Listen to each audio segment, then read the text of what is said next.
In this session, we explore how the mind selects the witnesses that shape perception, drawing on Chapter 11, Section 6 of A Course in Miracles.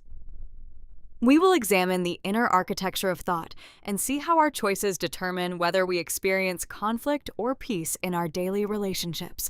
According to A Course in Miracles, the mind always learns from one of two teachers, the ego or the Holy Spirit. The ego interprets reality through separation and fear, while the Holy Spirit interprets through unity and meaning. Understanding this split is the foundation for transforming how we perceive the world. The ego's method is analysis that fragments reality. By breaking situations and people into isolated parts, it obscures the larger pattern of meaning. This mindset replaces connection with chaos, convincing us that conflict and confusion are normal and even necessary for understanding. The Holy Spirit works through acceptance rather than attack. Instead of fixating on fragments, it recognizes the underlying wholeness in every situation. When we accept rather than judge, we preserve meaning, seeing past surface differences to the unified reality that remains untouched. This diagnostic matrix helps us identify which teacher we are following. When we analyze, separate, and condemn, we are aligned with the ego and experience chaos. When we accept, unify, and forgive, we follow the Holy Spirit and experience a sense of perfect wholeness instead. Our inner choice between ego and Holy Spirit does not stay private. Through projection, we cast this thought system onto the world. What we have chosen within becomes the lens through which we interpret events, shaping how we see colleagues, partners, and every circumstance we face. Each person we meet functions as a neutral screen. Onto this screen, we project either the ego's judgments or the Holy Spirit's vision.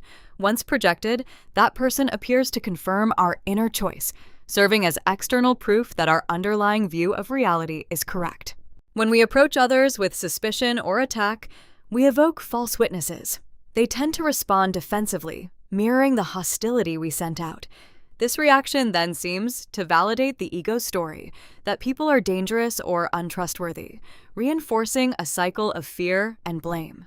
When we approach others through the Holy Spirit's lens of acceptance, we invite very different witnesses. People feel safe and often respond with cooperation and goodwill. Their response reflects our own inner peace back to us, confirming that a more unified way of seeing is possible. This creates a perceptual feedback loop. We first choose a teacher internally, then project that mindset outward. Others mirror this projection, and their behavior becomes a witness that reinforces our original decision. In effect, everyone around us helps prove what we already decided to see.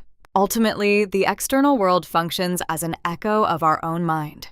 The guilt or innocence we perceive in others reflects the judgments we have already accepted within.